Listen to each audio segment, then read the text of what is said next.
Hello friends, last வீடியோவில் smart hybrid work ஆகலைன்னு சொல்லியிருந்தேன். அது என்ன ரீசன்னா, இது இஷ்யூ கிடையாது.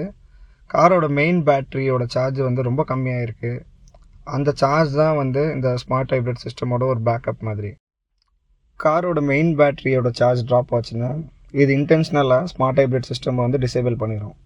இது ஏன் டிசேபிள் பண்ணுதுன்னா, ஸ்மார்ட் ஹைப்ரிட் சிஸ்டமோட பேட்டரி வந்து 12 வோல்ட் பேட்டரி ஒன்று இருக்குது, அதில் ரன் ஆகிட்டு இருக்கும். அது டேமேஜ் ஆகக்கூடாதுன்ட்டு இது வந்து டிசேபிள் பண்ணிடும்.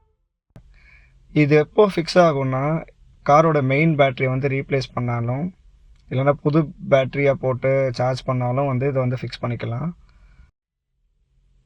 So without smart hybrid system வந்து கார் ஓட்டலான்னா கண்டிப்பாக ஓட்டலாம்.